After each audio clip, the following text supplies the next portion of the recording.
Welcome. Today we're reading the chapter The Sentence of Death, of the novel Tarzan the Terrible. Last time, Tarzan confronted the high priest Loudon about the sacrifices made to their god, Jad Ben Otho, revealing the consequences of their practices and demanding change. After securing the release of prisoners, he discovered Oloe, the daughter of the king, in a forbidden garden, where a tense conversation about love and divine favor unfolded. Meanwhile, there were whispers of potential plots brewing, as Loudon and his underlings schemed in the background, moving toward a confrontation with Tarzan and the king. But it was an hour before the king re-entered the apartment, and in the meantime the ape-man had occupied himself in examining the carvings upon the walls and the numerous specimens of the handicraft of Paludonian artisans, which combined to impart an atmosphere of richness and luxury to the apartment. The limestone of the country, close-grained and of marble whiteness yet worked with comparative ease with crude implements, had been wrought by cunning craftsmen into bowls and urns and vases of considerable grace and beauty. Into the carved designs of many of these virgin gold had been hammered, presenting the effect of a rich and magnificent cloison. A barbarian himself, the art of barbarians had always appealed to the ape-man, to whom they represented a natural expression of man's love of the beautiful, to even a greater extent than the studied and artificial efforts of civilization. Here was the real art of old masters, the other the cheap imitation of the chromo. It was while he was thus pleasurably engaged that Khotan returned. As Tarzan, attracted by the movement of the hangings through which the king entered, turned and faced him, he was almost shocked by the remarkable alteration of the king's appearance. His face was livid, his hands trembled as with palsy, and his eyes were wide as with fright. His appearance was one apparently of a combination of consuming anger and withering fear. Tarzan looked at him questioningly. "You have had bad news, Khotan?" he asked. The king mumbled an unintelligible reply. Behind there thronged into the apartment so great a number of warriors that they choked the entranceway. The king looked apprehensively to right and left. He cast terrified glances at the ape-man, and then raising his face and turning his eyes upward he cried, "Jad Ben Otho, be my witness that I do not this thing of my own accord." There was a moment's silence which was again broken by Khotan. "Seize him," he cried to the warriors about him, "for Loudon the high priest swears that he is an impostor." To have offered armed resistance to this great concourse of warriors in the very heart of the palace of their king would have been worse than fatal. Already Tarzan had come far by his wits, and now that within a few hours he had had his hopes and his suspicions partially verified by the vague admissions of Oloe, he was impressed with the necessity of inviting no mortal risk that he could avoid. "Stop!" he cried, raising his palm against them. "What is the meaning of this?" "Loudon claims he has proof that you are not the son of Jad Ben Otho," replied Khotan. "He demands that you be brought to the throne room to face your accusers. If you are what you claim to be, none knows better than you that you need have no fear in acquiescing to his demands. But remember always that in such matters, the high priest commands the king, and that I am only the bearer of these commands, not their author."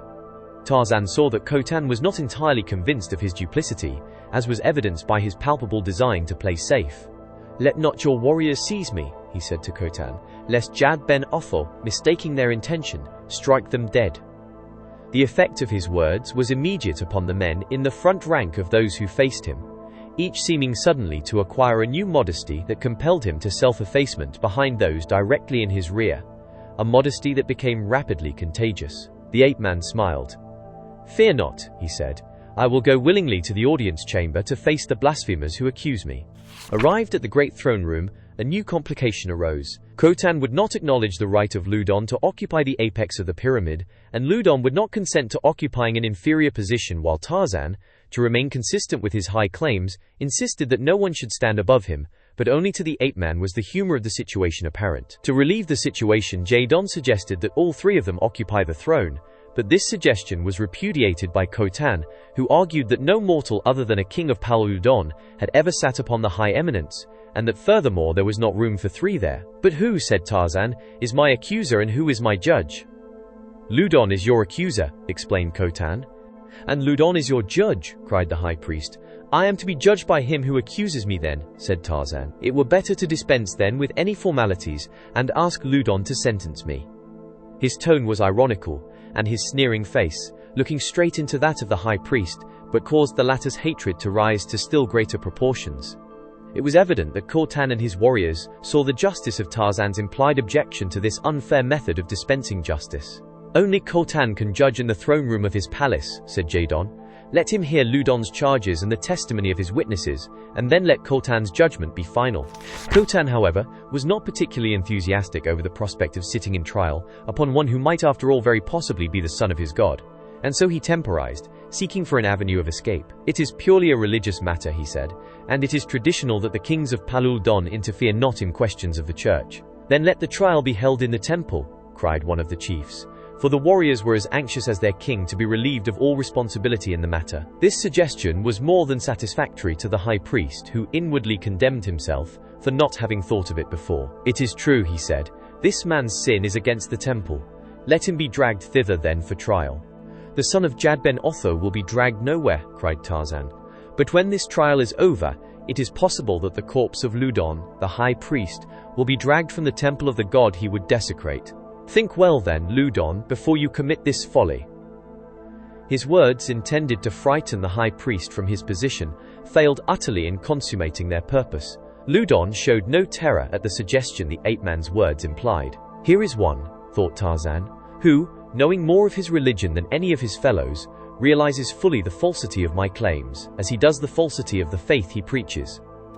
He realized, however, that his only hope lay in seeming indifference to the charges. Khotan and the warriors were still under the spell of their belief in him, and upon this fact must he depend in the final act of the drama that Loudon was staging for his rescue from the jealous priest whom he knew had already passed sentence upon him in his own heart. With a shrug, he descended the steps of the pyramid. "It matters not to Dorul Othel," he said, "where Loudon enrages his god, for Jad ben Othel can reach as easily into the chambers of the temple as into the throne room of Khotan." Immeasurably relieved by this easy solution of their problem, the king and the warriors thronged from the throne room toward the temple grounds, their faith in Tarzan increased by his apparent indifference to the charges against him. Loudon led them to the largest of the altar courts. Taking his place behind the western altar, he motioned Khotan to a place upon the platform at the left hand of the altar, and directed Tarzan to a similar place at the right. As Tarzan ascended the platform, his eyes narrowed angrily at the sight which met them. The basin hollowed in the top of the altar was filled with water, in which floated the naked corpse of a newborn babe. "What means this?" he cried angrily, turning upon Loudon. The latter smiled malevolently. "That you do not know," he replied, "is but added evidence of the falsity of your claim. He who poses as the Son of God did not know that as the last rays of the setting sun flood the eastern altar of the temple, the lifeblood of an adult reddens the white stone for the edification of Jad ben Otho, and that when the sun rises again from the body of its maker, it looks first upon this western altar, and rejoices in the death of a newborn babe each day, the ghost of which accompanies it across the heavens by day, as the ghost of the adult returns with it to Jad ben Otho at night. Even the little children of the Hodon know these things, while he who claims to be the son of Jad ben Otho knows them not, and if this proof be not enough, there is more. Come, Wasdon," he cried, pointing to a tall slave who stood with a group of other blacks and priests on the temple floor at the left of the altar. The fellow came forward fearfully. "Tell us what you know of this creature," cried Loudon, pointing to Tarzan. "I have seen him before," said the Wasdon. "I am of the tribe of Korul Lul, and one day recently, a party of which I was one encountered a few of the warriors of the Korul Jah upon the ridge which separates our villages. Among the enemy was this strange creature whom they called Tarzan Jadguru, and terrible indeed was he, for he fought with the strength of many men, so that it required 20 of us to subdue him. But he did not fight as a god fights, and when a club struck him upon the head, he sank unconscious as might an ordinary mortal. We carried him with us to our village as a prisoner, but he escaped after cutting off the head of the warrior. We left to guard him and carrying it down into the gorge and tying it to the branch of a tree upon the opposite side." "The word of a slave against that of a god," cried Jadon, who had shown previously a friendly interest in the pseudo-godling. "It is only a step in the progress toward truth," interjected Loudon.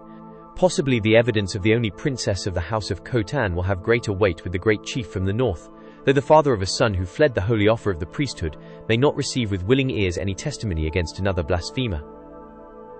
Jadon's hand leaped to his knife, but the warriors next him laid detaining fingers upon his arms. "You are in the temple of Jad ben Otho, Jadon," they cautioned, and the great chief was forced to swallow Loudon's affront, though it left in his heart bitter hatred of the high priest.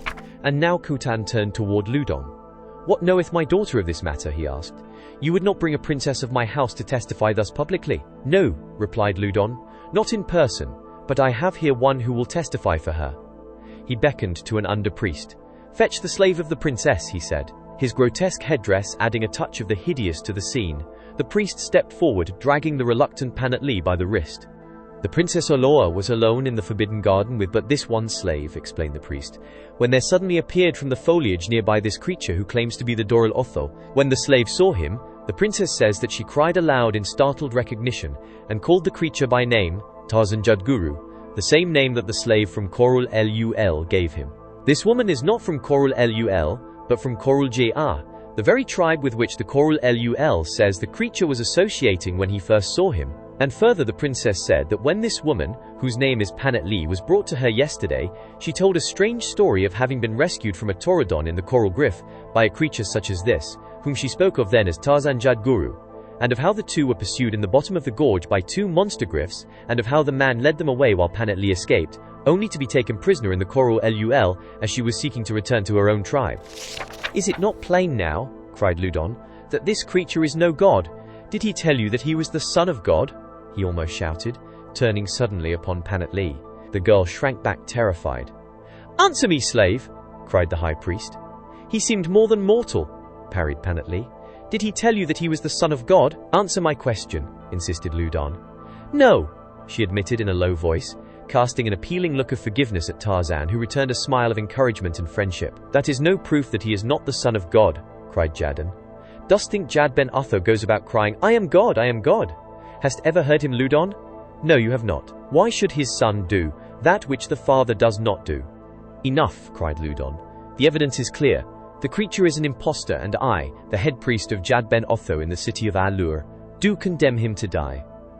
There was a moment's silence during which Ludon evidently paused for the dramatic effect of his climax. "And if I am wrong, may Jad Ben Otho pierce my heart with his lightnings as I stand here before you all."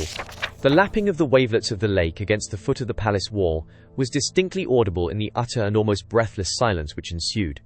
Ludon stood with his face turned toward the heavens and his arms outstretched, in the attitude of one who bares his breast to the dagger of an executioner. The warriors and the priests and the slaves gathered in the sacred court awaited the consuming vengeance of their god. It was Tarzan who broke the silence. "Your god ignores you, Ludon," he taunted, with a sneer that he meant to still further anger the high priest. "He ignores you, and I can prove it before the eyes of your priests and your people." "Prove it, blasphemer! How can you prove it?" "You have called me a blasphemer," replied Tarzan. "You have proved to your own satisfaction that I am an impostor, that I, an ordinary mortal, have posed as the son of God. Demand then that Jad Ben Otho uphold his godship and the dignity of his priesthood by directing his consuming fires through my own bosom." Again there ensued a brief silence, while the onlookers waited for Ludon to thus consummate the destruction of this presumptuous impostor. "You dare not," taunted Tarzan, "for you know that I would be struck dead no quicker than were you." "You lie," cried Ludon, "and I would do it had I not but just received a message from Jad Ben Otho, directing that your fate be different." A chorus of admiring and reverential ahs arose from the priesthood. Khotan and his warriors were in a state of mental confusion. Secretly they hated and feared Ludon, but so ingrained was their sense of reverence for the office of the high priest that none dared raise a voice against him. None? Well, there was Jadon, fearless old lion man of the north. "The proposition was a fair one," he cried. "Invoke the lightnings of Jad Ben Otho upon this man if you would ever convince us of his guilt." "Enough of this," snapped Ludon. "Since when was Jadon created high priest? Seize the prisoner," he cried to the priests and warriors, "and on the morrow he shall die in the manner that Jad Ben Otho has willed." There was no immediate movement on the part of any of the warriors to obey the high priest's command, but the lesser priests, on the other hand, imbued with the courage of fanaticism, leaped eagerly forward like a flock of hideous harpies to seize upon their prey. The game was up. That Tarzan knew. No longer could cunning and diplomacy usurp the functions of the weapons of defense he best loved. And so the first hideous priest who leaped to the platform was confronted by no suave ambassador from heaven, but rather a grim and ferocious beast whose temper savored more of hell. The altar stood close to the western wall of the enclosure. There was just room between the two for the high priest to stand during the performance of the sacrificial ceremonies, and only Ludon stood there now behind Tarzan, while before him were perhaps 200 warriors and priests. The presumptuous one, who would have had the glory of first laying arresting hands upon the blasphemous impersonator, rushed forward with outstretched hand to seize the ape-man. Instead, it was he who was seized by steel fingers that snapped him up as though he had been a dummy of straw, grasped him by one leg and the harness at his back, and raised him with giant arms high above the altar. Close at his heels were others ready to seize the ape-man and drag him down, and beyond the altar was Loudon, with drawn knife advancing toward him. There was no instant to waste, nor was it the way of the ape-man to fritter away precious moments in the uncertainty of belated decision. Before Loudon, or any other, could guess what was in the mind of the condemned, Tarzan, with all the force of his great muscles, dashed the screaming hierophant in the face of the high priest, and, as though the two actions were one, so quickly did he move, he had leaped to the top of the altar and from there to a handhold upon the summit of the temple wall. As he gained a footing there, he turned and looked down upon those beneath. For a moment he stood in silence, and then he spoke. "Who dare believe," he cried, "that Jad ben Otho would forsake his son?" And then he dropped from their sight upon the other side. There were two at least left within the enclosure, whose hearts leaped with involuntary elation at the success of the ape-man's maneuver, and one of them smiled openly. This was Jadon, and the other, Panat-Lee. The brains of the priest that Tarzan had thrown at the head of Loudon had been dashed out against the temple wall, while the high priest himself had escaped with only a few bruises, sustained in his fall to the hard pavement. Quickly scrambling to his feet, he looked around in fear, in terror, and finally in bewilderment, for he had not been a witness to the ape-man's escape. "Seize him," he cried. "Seize the blasphemer." And he continued to look around in search of his victim with such a ridiculous expression of bewilderment that more than a single warrior was compelled to hide his smiles beneath his palm. The priests were rushing around wildly, exhorting the warriors to pursue the fugitive, but these awaited now stolidly the command of their king or high priest. Khotan, more or less secretly pleased by the discomfiture of Loudon, waited for that worthy to give the necessary directions, which he presently did, when one of his acolytes excitedly explained to him the manner of Tarzan's escape. Instantly the necessary orders were issued, and priests and warriors sought the temple exit in pursuit of the ape-man. His departing words, hurled at them from the summit of the temple wall, had had little effect in impressing the majority that his claims had not been disproven by Loudon, but in the hearts of the warriors was admiration for a brave man, and in many the same unholy gratification that had risen in that of their ruler at the discomfiture of Loudon. A careful search of the temple grounds revealed no trace of the quarry. The secret recesses of the subterranean chambers, familiar only to the priesthood, were examined by these, while the warriors scattered through the palace and the palace grounds without the temple. Swift runners were dispatched to the city to arouse the people there, that all might be upon the lookout for Tarzan the Terrible. The story of his imposture and of his escape, and the tales that the Wasdon slaves had brought into the city concerning him, were soon spread throughout Ailur, nor did they lose aught in the spreading, so that before an hour had passed the women and children were hiding behind barred doorways, while the warriors crept apprehensively through the streets, expecting momentarily to be pounced upon by a ferocious demon who, barehanded, did victorious battle with huge griffs, and whose lightest pastime consisted in tearing strong men limb from limb. Did you enjoy today's chapter of Tarzan the Terrible? Why not subscribe and ring the bell?